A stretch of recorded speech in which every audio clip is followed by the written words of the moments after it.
welcome to this fabulous event at the Wheeler Centre, a discussion on the book, in my best sale of the century sort of look, Introducing Teddy by Jess Walton and illustrated by Dougal McPherson.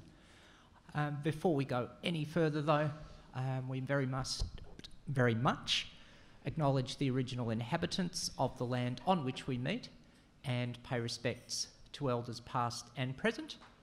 And for an event such as this, we also like to acknowledge our lesbian, gay, bisexual, trans and intersex elders, including sister girls and brother boys, and acknowledge their unique contributions to diversity on and around our land. And welcome to people of all genders, including but not limited to ladies and gentlemen. Yay, hashtag binary busters. I'm your MC, which will be some sort of mistress or mistress or something, because I use female pronouns. I'm Sally Goldner, and it is my pleasure to welcome the two stars of the evening, the fabulous Jess Walton and Tina Healy. Give them another round of applause. I wanted to just start by asking Jess and Tina a couple of things just to tell us a bit about their journeys in relation to introducing Teddy, to get us underway. You go. Okay. So about 5 years ago, Tina came out to me as trans, and it was a complete surprise. And all I felt was love and acceptance at that moment. I'd been a member of the LGBTI community for many years myself. I came out as queer or bi at about 17 when I finished high school. And I thought I was a pretty good trans ally at the time. I was to learn that in fact there were many things I didn't know and there were many things that I could be doing better. But yeah, it was a beautiful thing to meet Tina as, you know, to get to know her in a better and deeper way. And I think that when we get older, we do get to know our parents better, and there are lots of things that make that happen. And one of them is, or for me anyway, has been having a child and getting to know Tina, you know, getting to understand what my parents had been through. They had 4 kids, so I'm not trying to compare having one child to 4. It's certainly something I admire, but this was just another way that we could get to know one another in a deeper and better way. So it's been a journey over the last 5 years for our family and for Tina, and that was really what inspired the book. When my wife was pregnant, it was a few years after Tina had come out, and I was looking for picture books for my son's bookshelf that represented the diversity in my family. And as someone who's queer and disabled, you know, that was it was a challenge to find picture books with amputees and with gay and lesbian parents. But I was able to find those picture books. And the thing that I couldn't find were picture books with trans characters. I now know that there are some out there, but some of them deal with things like family rejection and teasing and transphobia. And I just wanted something that I could read to my, at the time, 1-year-old son, something really sweet and simple and positive, just a story about acceptance and friendship, and that was why I wrote Introducing Teddy. So I had some time off work to look after my son, and I thought if I don't do it now, I'll never do it. So I really just wrote the book that I needed for my family, and then it took off from there. Do you want to? I love my kids. Excuse me.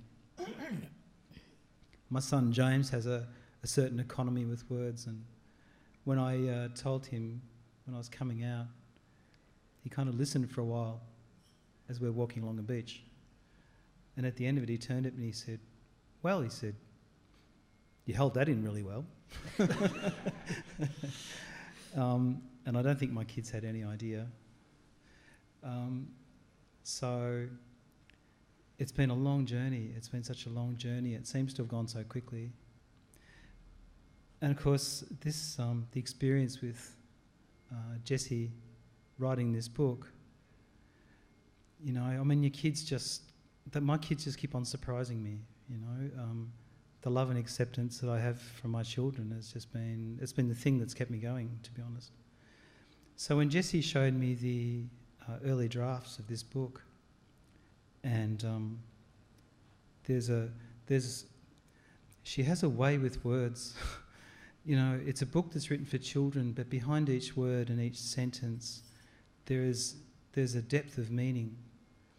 And she has this way of sort of capturing this sense of empathy for the trans lived experience and putting it in a way that is non-threatening for kids, but it also speaks so clearly to me as an adult trans person. Jess, I don't know if you want to flick to that one we talked about. Yeah, sure.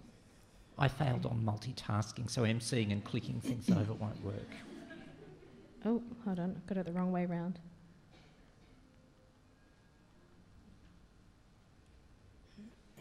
There was a sentence here, I spoke about this at the launch last night, but it's such an important sentence. It's the thing, when I read the draft, it reduced me to tears. Because Teddy says, I'm afraid that if I tell you, you won't be my friend anymore. And it's said in such simple, childish terms, but these are the words these are the sentiments, these are the feelings that keep trans people in the closet for years. That's what kept me in the closet for 50 years. It's the fear that if you tell people, you won't be loved anymore. And when I read that, I mean, it's like she had reached into my heart. And, you know, I've said I cried happy tears. And they were happy tears because, I just knew that she had a sense of how I felt, and I felt understood and loved. So this book has been such a seminal marker for this part of my transition. So, yeah. Those words, say a lot for trans and gender diverse people, and I think it's fair to say as well, people whose sexual orientations other than heterosexual, lesbian, gay, bi and similar, and to some extent our intersex cousins, as I like to call them as well. Tina, you've just touched on this, that you just said it took you 50 years to disclose your true sense of self. And, you're a member of the Committee of Transgender Victoria, declaring my interest as a committee member as well. You also run a fantastic group online on Facebook, Gender. I suppose the thing that comes out there to go from what you said, looking at your own personal journey combined with what you see in terms of what you do in the community, what does it tell you about the current issues for trans and gender diverse people, and also perhaps challenges for volunteers in trans and gender diverse groups, and particularly as those challenges relate for both to Teddy? Big question. Digest. With my work, I volunteer for a group called Gender Diversity Australia. It's Australia's largest trans peer support group. And I have the privilege often of meeting with people when they're thinking about coming out, or after they've come out, or if they're feeling a bit lonely, or, a bit down, or a bit up, And it is a privilege. And it gives you an insight into, it's such a private thing to be included into, but it gives you this bit of an insight into what's happening in the trans community. And I think the thing that's come really sort of reveals itself to me is that we have this word called transgender, and I think probably Caitlyn Jenner and some of the more famous people have helped to make the word transgender a very commonly known, marketable term. It's like Coca-Cola, Maybe not quite, yeah. But it's something, it's a word that captures a sense of meaning. But the thing is that each person on that spectrum is so unique.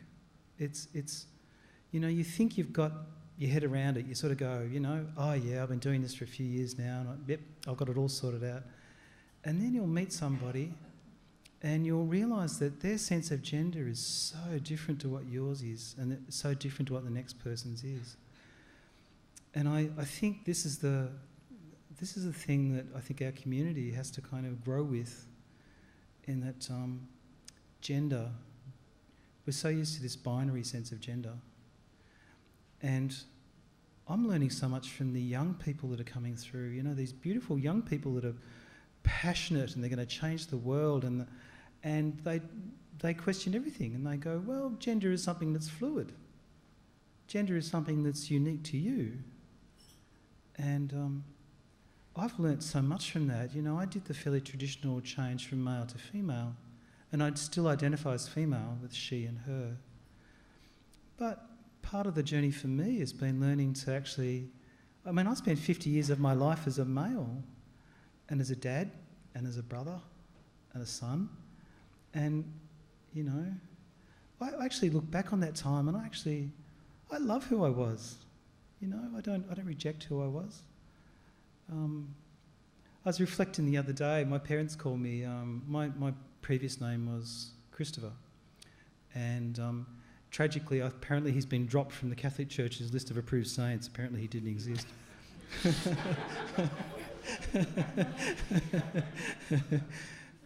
But it was interesting, I mean, because he was, the words Christopher means carrier of Christ. And I tend to take that broadly as the bearer of something beautiful. And I think, well, for 50 years, this really nice person, this really good-humoured, solid, dependable kind of guy, carried this beautiful Tina inside him. And when it was time, when my kids had grown up and, you know, Dad had passed away, Tina was able to come out. And I kind of look back really with a sense of thanks, and I celebrate who I was. So for me, part of my gender journey has been learning to sort of go, well, I identify as female, but there are very strong aspects of me that are male, and I think they're beautiful. And I think maybe that's what I think the community in a broader sense has to sort of just relax about the sense of gender and just sort of go, well, it's unique to you, and it's not necessarily one or the other. Lots of good stuff in there, and I suppose, you know, for me, when I see younger people transgender diverse people coming out younger, to me that is a sense of catharsis, that, you know, we are seeing that shift, albeit with some blocks which we might talk about later if we get time. You know, the thing about introducing Teddy, which again touches on your journey, you know, sort of it carries positive messages about celebrating difference, which we don't sometimes do too well in society, sadly. And so perhaps, Jess, first, would you like to talk more broadly about how that issue impacts on your life in terms of celebrating and holding space for difference? Yeah. Look, one of the things, when I first started looking for picture books that had same-sex parents in them, one of the things that I noticed was that a lot of the people who were looking for these books were same-sex parents, and the important reason for them doing that is that they wanted to see their families represented in the books that they read to their children. And I think the beautiful thing about introducing Teddy has been that I've been contacted by so many people who don't have a transgender friend or family member who want this picture book. And I think... and also I think there are certainly families out there now who are interested in having books with same-sex parents in them, books with disabled people in them, books with people from different cultures and religions in them, because people know that there is diversity in our community and that on the whole we celebrate that. I think a lot of people are open-minded and accepting of diversity. And so they recognise now that I think if you read one book to your child that has a nuclear family with a mum and dad and 2 kids and, you know, everyone's straight and cisgender, you know, and white, that reading one book like that doesn't necessarily send a message. But if you have a bookshelf full of that family over and over and over again with no difference, that sends a message to our kids. That says, this is the norm. And then anything else from that is on the specialty shelf, you know, in the kids' bookshelf, or, you know, or has to be found on the internet on, you know, blogs that are written by same-sex parents who are saying, you know, this is the list of books that have same-sex parents in them. And I think that's maybe starting to shift. And that's what I'm really excited about, is people going, okay, you know what, I want my kids to know that, you know, there are so many different types of families and all of them are important and all of them are normal and we need to celebrate all of them. I mean, the other point is, in terms of talking about representation and having picture books that have people like you in them, that is also a really important reason for writing books like this. I know that myself, the first time I read a book that had an amputee in it, it was so powerful. I got really emotional because I hadn't read a book with an amputee in it before, and I certainly hadn't had one as a child. I think there were, there was like an illustrated booklet that I was given in the hospital after the amputation, and that was as close as I got to having a picture book that had someone like me in it. And so yeah, when I found a book that had me in it, it just moved me so much. So I don't think people should have to wait until they're adults to have picture books that represent who they are. And we know that children, many children, recognise that they might be gender diverse or transgender quite young, and certainly some people recognise that they have a sexuality other than straight early on. And so it's important that we have those books available for young kids, not just for, first of all, for people who are trans or gender diverse, or anywhere within the LGBTI community, so that they're represented in the books that they read, so they see themselves, but also for kids who are not part of that community, so that they understand right from the beginning that this is something that we celebrate and accept. Yeah. Tina, sort of how, from your perspective, how important is it to have these positive messages for, I'll say, trans and gender diverse people throughout the age cohorts, youth, middle, seniors? Perhaps flesh that out a bit for us. Yeah, positive role models. I think a lot of people, when you first suspect that you're transgender, or when you're exploring that, these days your first resource is to go to the internet. And a lot of the feed from the internet is from the US. And I remember when I was first looking at it, and I saw these horrendous attempted suicide rates, that people often quote, and I read things about rejection by families, isolation,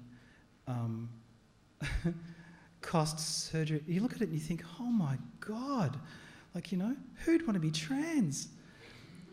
And I think that's starting to change a little bit, because I think it's really important for people. I mean, so much of the origins of the trans movement is based out of trauma and persecution and rejection. So there's a lot of low self-esteem. There's a lot of self-hatred. There's a lot of really hurt, injured people that's sort of at their core from when they're a child. I think when you're a child and you're trans, you very quickly learn. I learned by 3 or 4 years old that if I did anything, said anything that indicated at all that I felt female, the disapproval was immediate. You learn very quickly to bury that part of yourself, and you learn very quickly to promote that part of yourself that's male, that's loved. And eventually, over time, I learned to hate that part of I felt shame and guilt about being female inside. And I think, consequently, as we grow, we have these there's lots of issues that we need to resolve. But I think what's changing is that, I work with trans people all the time, and I mean, so many trans people I know, they transition in their workplace. I know trans engineers, lawyers, managers, managing directors, but you don't hear about it. Mm. And I think partly that's because part of the trans experience is you want to transition and get on with your life. So for a lot of people, they transition and they don't want to stand up on a stage. They don't really, and that's their right. It's their right to do that. They just want to get on with their lives. But more people are kind of deciding now to stand up and to say, we've got people like Kate McGregor, we've got, oh gosh, I can't think off the top of my head, but there are, within the trans community, there's these people you look up to, and I think it's really important. I think the perspectives are changing. I find it interesting that one of the major days we have for celebrating being trans is a Transgender Day of Remembrance, and it's to remember all the trans people that are murdered around the world for being who they are. And that, I mean, that's an awful thing, and it's something that should be acknowledged. But in some ways I sort of think, it's interesting that as a transgender community we have this kind of Gallipoli thing that we celebrate. And I think, it's interesting, we don't have a day where we celebrate the joy of being transgender. It's sort of... So I think it's really important that we accept and acknowledge the trauma and hurt that's happened, but that we move towards a more joyful experience of being trans. And I think that's starting to happen now, as people come out. So I look at Tina, since you've come out, and you're working as a disability support worker. You're co-founder of a peer support group for trans people. You're an amazing grandma. And have so much time for us adult kids as well. And you're just doing. Tina's also an author. She's contributed towards a book about older LGBTI people, and I think there is so much there to be proud of and to celebrate. And I just, I think you achieved so much before you transitioned, but transitioning, you have got on with your life and you are standing up and talking about it. And I think it is important that we celebrate the role models in our community. And I was thinking, when you were coming up with names, I was thinking Janet Mock as well. And that's right. And Sally. Yeah. And wonderful people like Brenda Appleton. Yes. There are so many people that are out there and active, and it's really important. And I think also we haven't talked much about the young kids. I think it's really important for these young kids coming through school. I mean, I went through school in the 60s. I went through a boys' school of all things. I mean, it was hell on earth. I think it's marvellous that the kids that are coming through have hope. They have the hope of being accepted. They have the hope of living a normal life, and I think that, with people like Sally and Kate, and I think they're starting to see that, well, it's okay, you can go through school and being trans doesn't define you. Being trans is just who you are, but you might be defined by being an engineer or a lawyer or a truck driver, or it doesn't matter, whatever it is, Look, I would agree with that we need the positive role models. A good friend of ours, Margot Fink, who does fantastic work with Minus 18. She tells the story with the driest sense of humour of how she had a very interesting authoritative source on trans coming out, and this is only, let's say, within the last 5 to 10 years, and then she says, the Jerry Springer Show. Right. Yikes. But to flip that over, I would agree with you on the positives, and that is, when Paige Phoenix was on, X Factor? I'm so bad. I'm so uncurrent TV. I'm still stuck on Bugs Bunny cartoons. But anyway. These guys were great. When it was on X Factor in about 2011, when Chaz Bono was on the US Dancing with the Stars, the referrals to clinics went through the roof because people said, oh my God, there's some visibility, and particularly for our trans men brothers who are still sometimes too invisible, which is a real issue that my heart goes to them. And also I think we still need more non-binary. We have to some extent Ruby Rose, Miley Cyrus, which is great, but also older non-binary people, where are they? And also I've got to throw one great transition story in before moving to allies and their role. There was a story of a trans woman who transitioned, her words, a factory in regional Victoria, 400 fitters and turners, and her words, they were all members of Hells Angels and Banditos. And she managed the transition successfully, but she was a bit worried the day it went around the factory floor. She's leaving, and she goes out to the car park after just about everyone's gone home. Guy roars up to her on his Harley, and she goes, oh God, I'm for it. And this guy goes, excuse the language, you got balls, mate, and just rides off.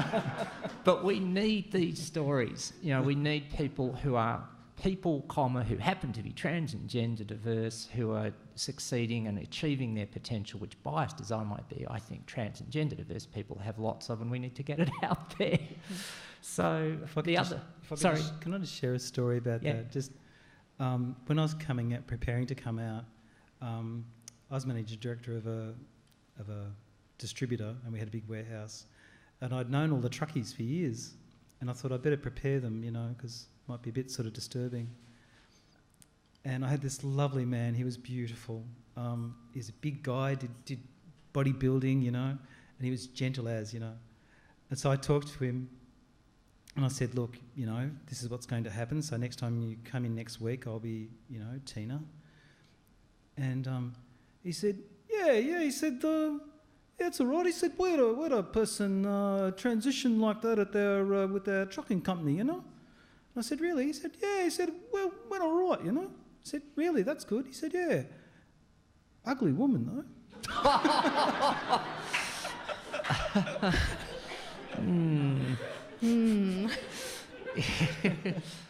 But he was gender affirming, but not quite on the looks thing. Yeah. But he was the most beautiful person to me for the rest of the time I was there. He just accepted me straight away. Yeah. And the owner of the warehouse, who was also a beautiful man, who later on I found out was actually dying. And he came to me when he found out that I was leaving the company. He came to me when I came out, and he just walked into the warehouse with a bunch of flowers, a bottle of wine and a card. And he said, I just wanted you to know, as far as I'm concerned, you're a woman. And and I didn't know till afterwards that he was seriously ill, So there's some beautiful stories from people. Yeah. I guess that leads in a little bit to allies, but yeah. Yeah.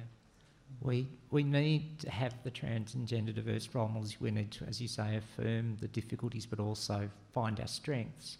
But also we can't, to quote an unlikely source of human rights philosophy, one of the Clint Eastwood movies with Clint and Clyde the monkey, a handout is what you get. A hand up is what you get from the government. A handout is what you get from friends. We need allies. Jess, from your point of view as an ally of the trans community, what would you say, in terms of being an ally? What's worked for you? What were the challenges? All that sort of stuff. Yeah, great. As an ally. The most important thing is to listen. Listen to trans voices. So, one of the great things for me has been getting onto Twitter.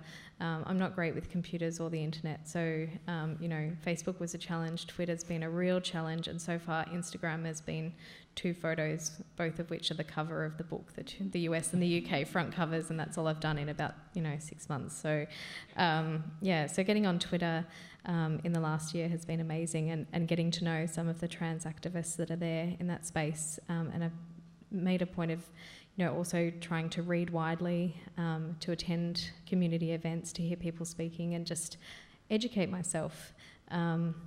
Because I think as an ally, I need to be always checking in to make sure that the language that I'm using is right, that I'm aware of what the issues are politically and within the community, and that needs to be a constant thing. You can't just kind of read a book and think, okay, I know all there is to know now.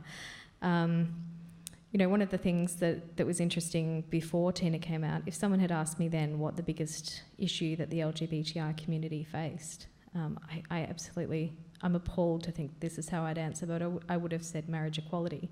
And that is a really important issue. I've been with my partner for 13 years now, and we had to go to Canada to get a piece of paper that said we were legally married, and it does really hurt that our government doesn't think we're deserving of equality.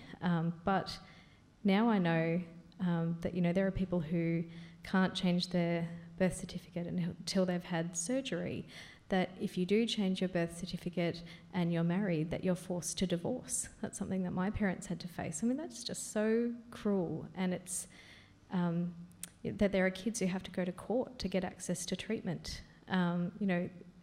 Really huge, life-changing moments of discrimination, years of discrimination. And, that's that's the tip of the iceberg. So one of the things for me was just learning about the trans community and the things that they face. And once you learn those things, you can't be quiet about them, because they're so important. So, you know, sometimes I'm sure I do make mistakes, but I think the important thing is to be always listening and always open to learning and improving. So yeah, as an ally, that's probably the most important thing. Certainly with writing this book, you know, I was very aware. I really wanted to make sure, first of all, that Tina liked the book. So it was a really nervous moment for me when I sent that first draft.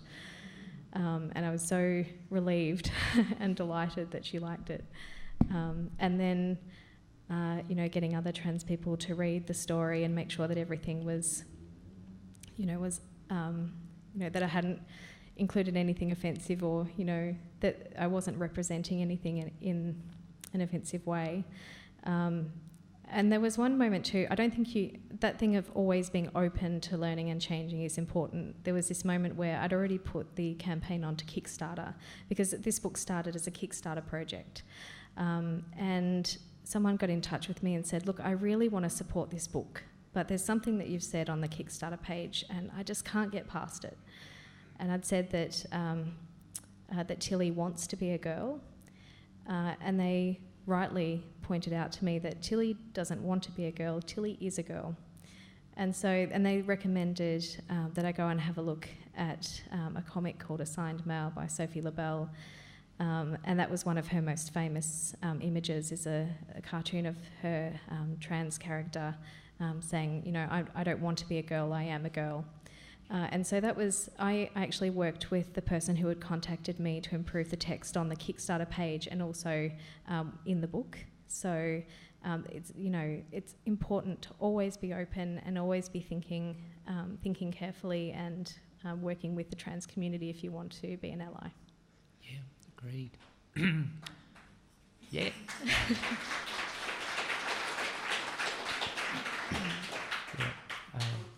Nothing for us without us, as they say. And I just wanted to, something that I fleeted through my mind and came back early, we did touch on some of the difficult issues that trans people face, including self-harm. Please, if there is any distress for anyone, contact a service like QLife, including Switchboard, Lifeline, or your own knowledgeable health professional. Please do that. So we've touched on young people, and I suppose, well, there's a sort of elephant somewhere in the room, in which I think in the context of a book about young people like Teddy is, Safe Schools Coalition. It's sort of been in the news a little bit in the last few months, including the last few days. You know, everyone's got their thoughts on it. I'll get you both to put in your own words, but preferably preferably without too many four-letter words that begin with F or something like that, like flip or something like that. What you think of Safe Schools, the debate around it, and more to the point, how can we turn this debate around in favour of LGBTI people, families, and allies? You know, what's going on here, sort of thing. You know, flip a coin. Who wants to go first? I'll go first. Let me go first. Oh, Tina's diving in. Safe Schools saves lives.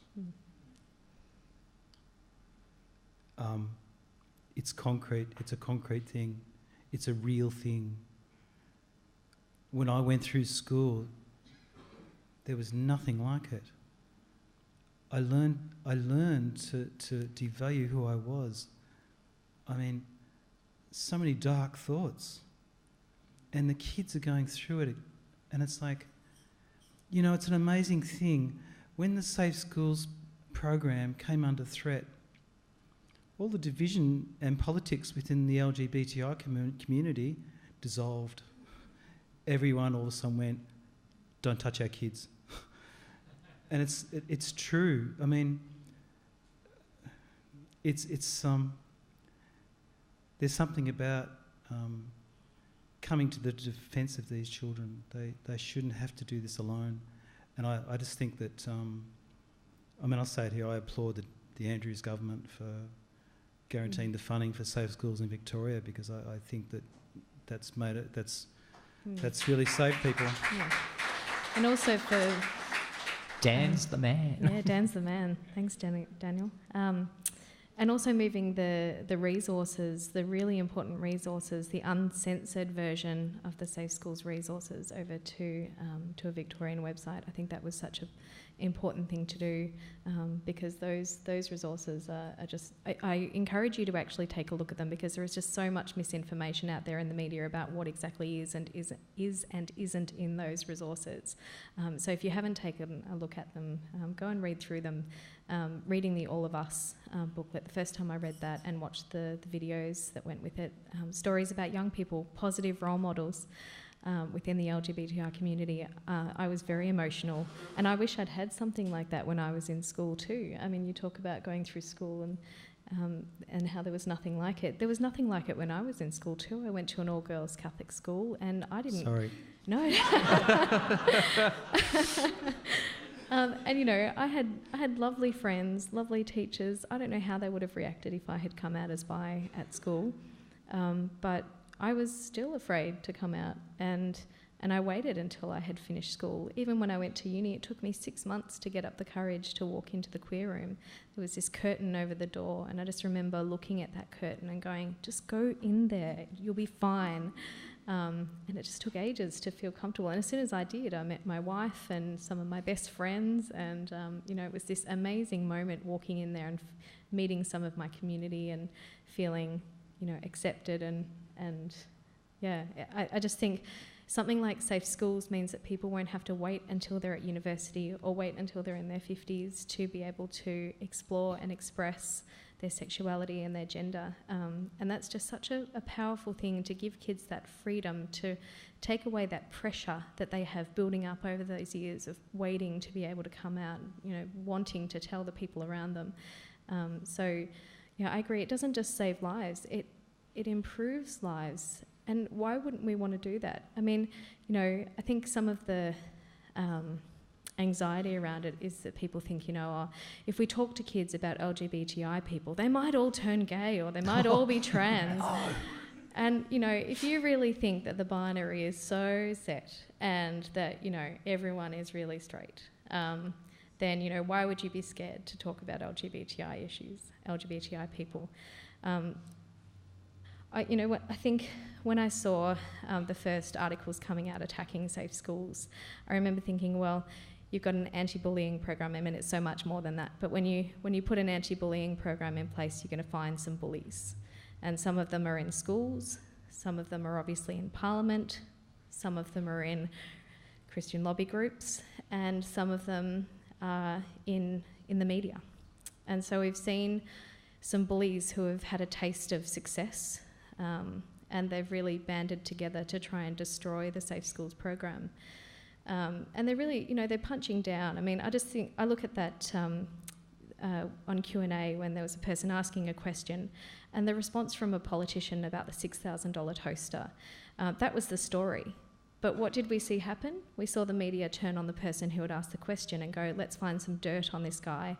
And they really started attacking him personally and trying to bring him down. And I think the same thing has happened with Safe Schools. You know, they've been chipping away and doing damage, but, you know, they haven't destroyed it completely. And so their strategy, again, is to find one person, dig up some dirt, and then try and destroy that person and use that as a way to destroy the program. So we've seen terrible personal attacks in a national newspaper. They've been waging a campaign against one person, a co-founder of this program who's done so much to help LGBTI kids. Actually, at the end, if people feel comfortable coming down the back with me at the end, we might take a photo, anyone who wants to join in, and post it to social media. So take a group shot. I think that would be powerful. And hashtag I stand with Ros Ward. I don't know if you've all seen that trending on Twitter and Facebook, but yeah, I think we all need to band together and say to the bullies out there, this is not acceptable. You're hurting our kids, you're hurting our community, you're sending messages to kids who aren't LGBTI about the ways that, you know, that it's acceptable to treat LGBTI people within our community, and it's just got to stop. We won't stand for it. They're punching down, and we've got to prepare for the punches and stand up.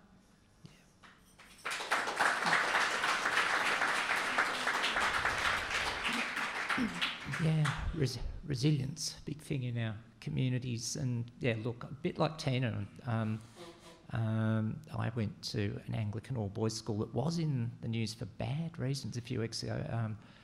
Brighton Grammar, or as the locals call it, Bratton Grammar. But you know, there was some.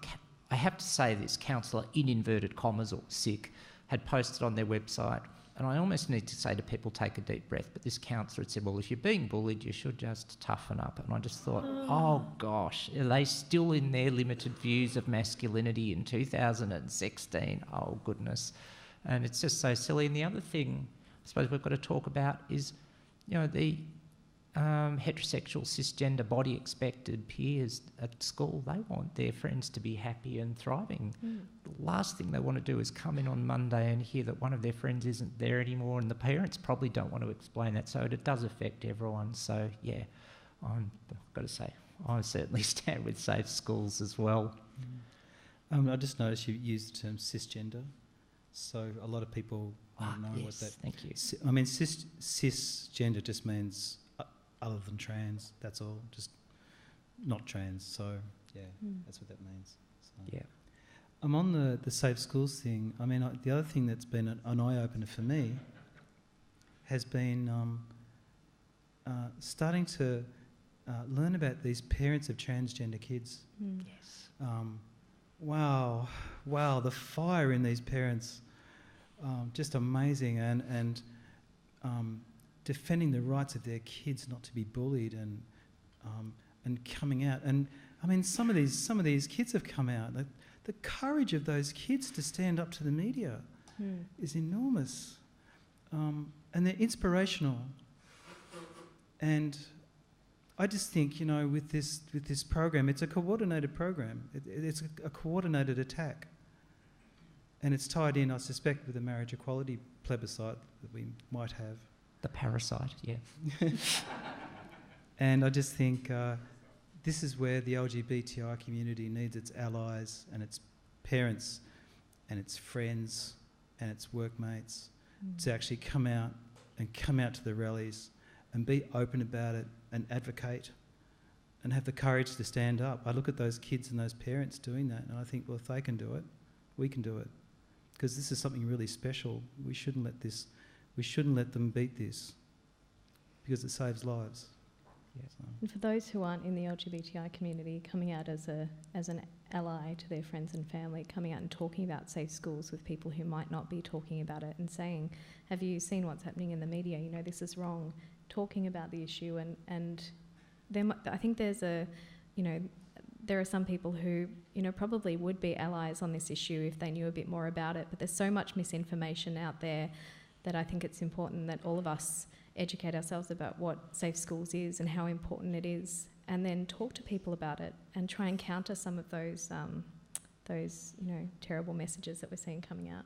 Agreed. And also for those family members needing support, 3 groups in Victoria, Trans Family, Transcend and Parents of Gender Diverse Children exist, and we are being recorded tonight, so we want to sneak that into the video, but seriously, it could be a life changer for someone. And you know, the parents need their support as well.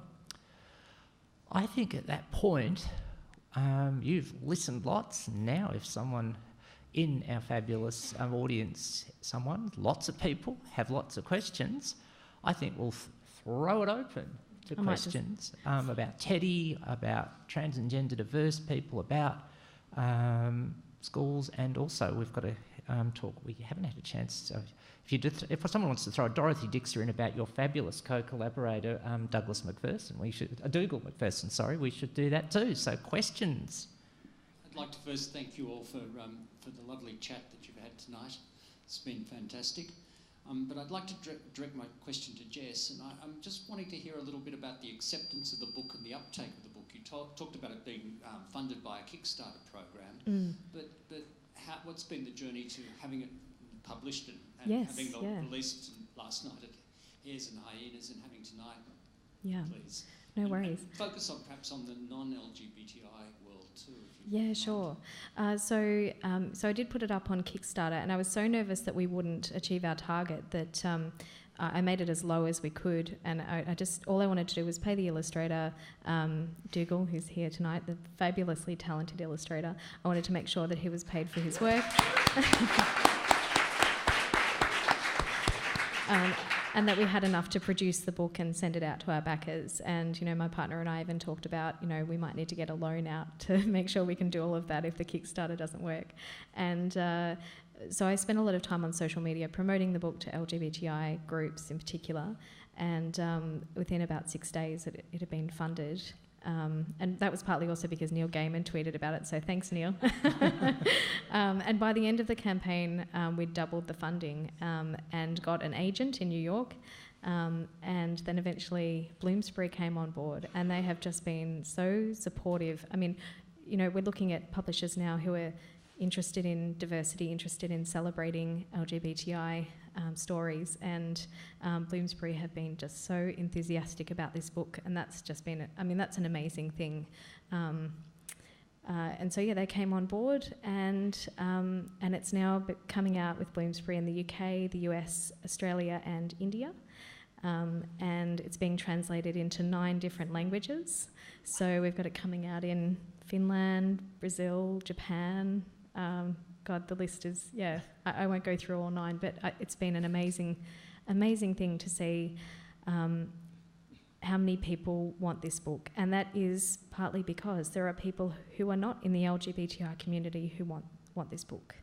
And as I said, I think it comes down to the fact that people recognise now that there's diversity in the community, and they want their kids to understand that and to accept that.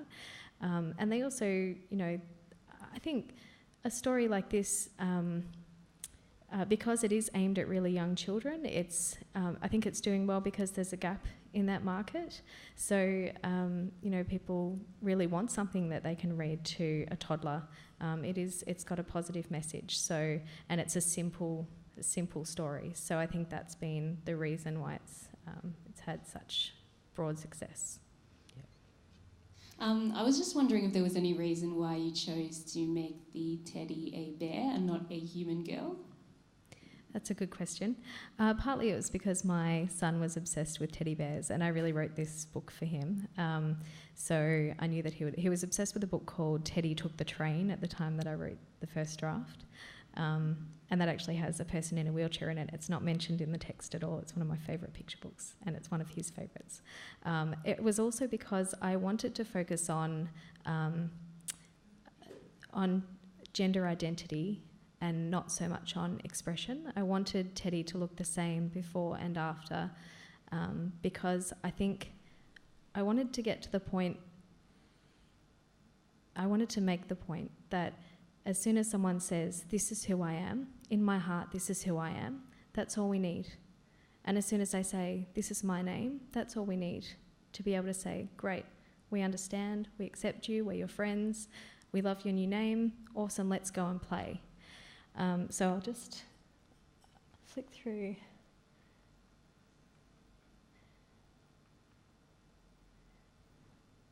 So I don't know if you can read the text here, but Errol says, is that why you've been so sad? I don't care if you're a girl teddy or a boy teddy. What matters is that you're my friend. And then they very quickly catch up with her friend Ava. They tell Ava, and Ava's like, you know, great, I love the new name, let's go and play Tilly.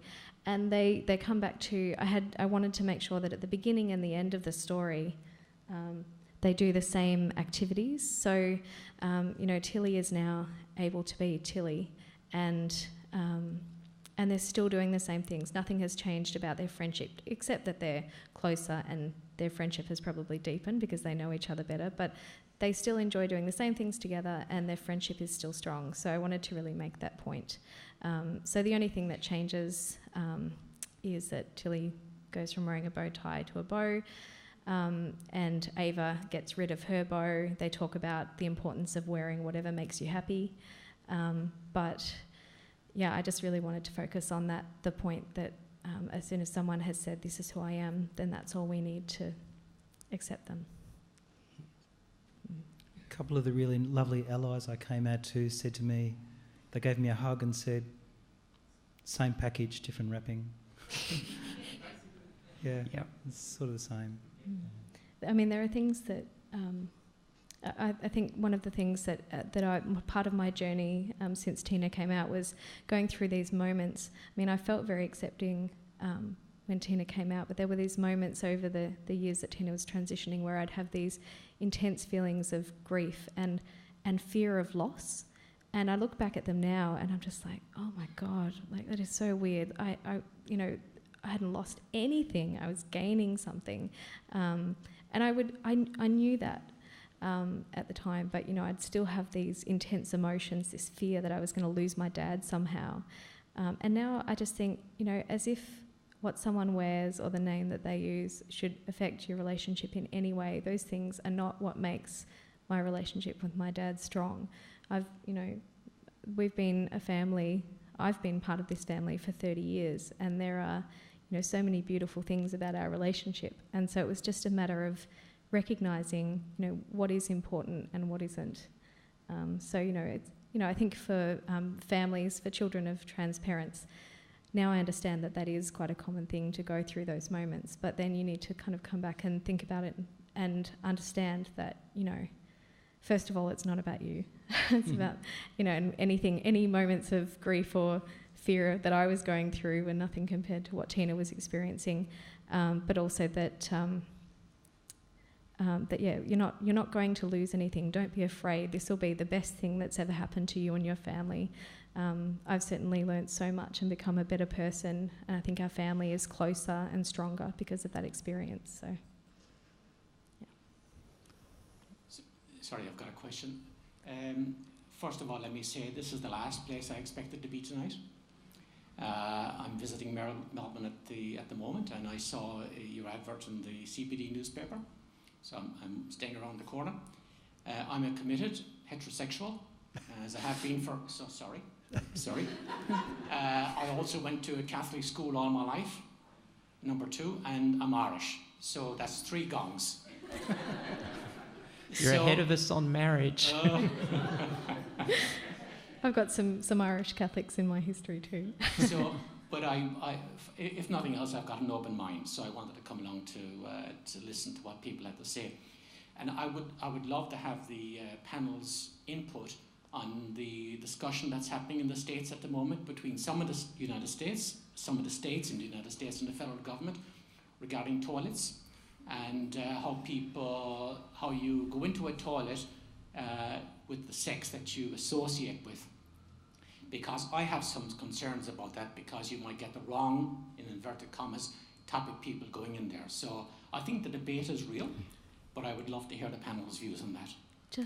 Just let people pee in peace. I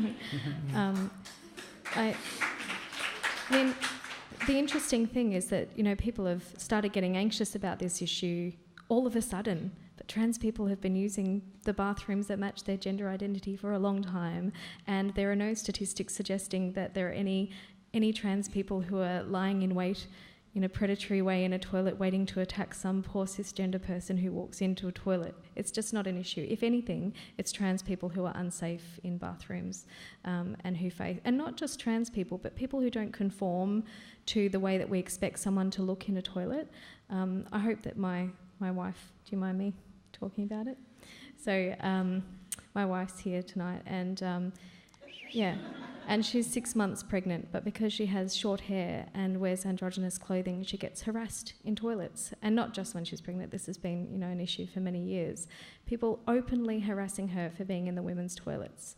And my partner isn't trans, and that's something that she has to face all the time, because people have this anxiety about gender presentation, that I only want to be in a bathroom with someone who has long hair and makeup and feminine clothing. I mean, honestly, you're going into the stall to do something that we all need to do, and you're doing it in private in a stall.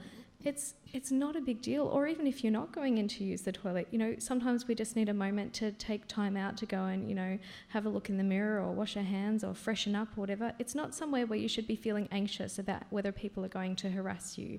And I think, the statistics say we've got nothing to worry about. So I think this is just something that the politicians have identified as something that they can whip up fear about. And I think, the stuff that we're hearing about, what about children when they're in the toilets? That's very emotive. People do get protective about kids, and so it's whipped up a lot of fear. But we have nothing to fear. Yep.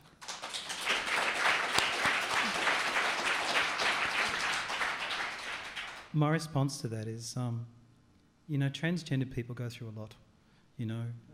It might involve surgeries, it might involve hormones, it might involve losing your job, losing your family, rejection by parents, rejection by friends, rejection by your church.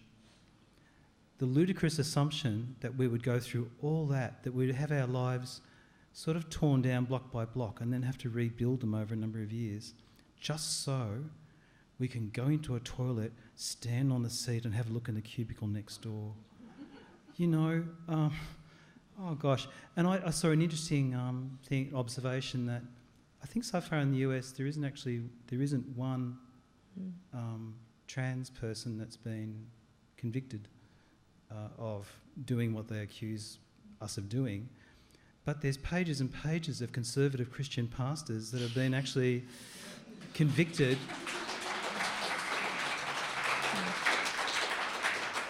of the most heinous sexual and physical abuse of children. And they deny it and they deny it and they deny it. I mean, they lie. And I just think point the finger at the guilty parties. I think, yeah. And the other thing is that I've heard is that people say, yeah, but, even if no trans people attack anyone in a toilet, what if someone dresses up and pretends to be a trans person so that they can be a predator in the toilets? I think that is something that a lot of people have said they're worried about. I've certainly seen plenty of comments online. No, they say never read the comment section, but I never learn.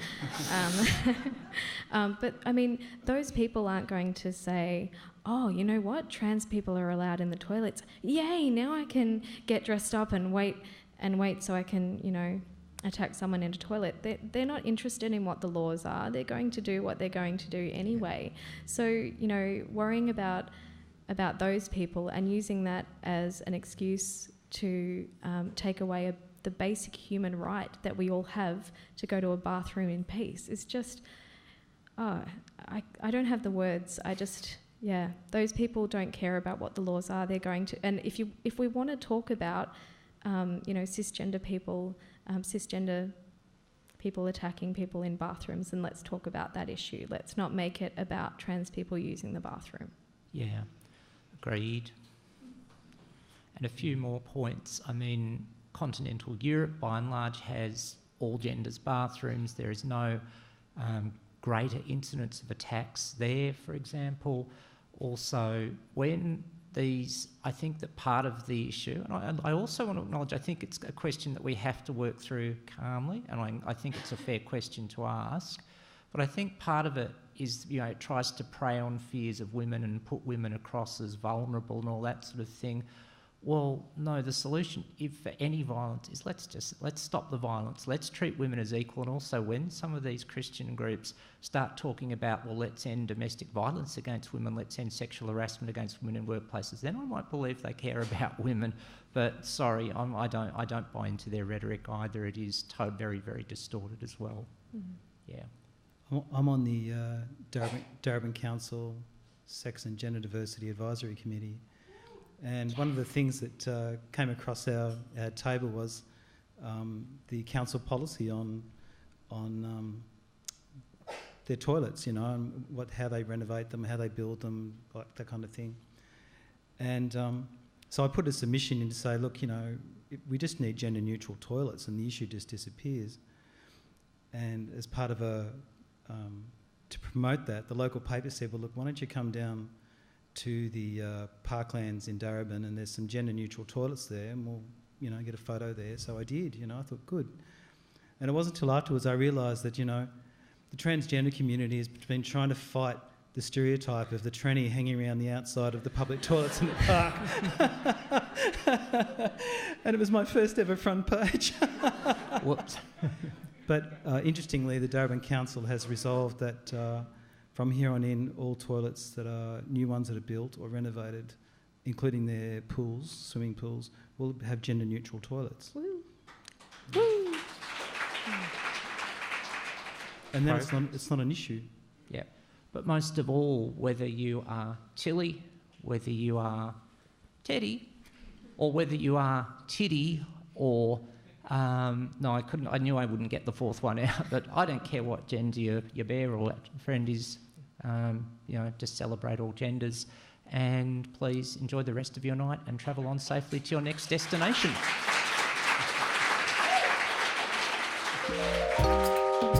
Visit wheelercentre.com for the best in books, writing and ideas from Melbourne, Australia and the world.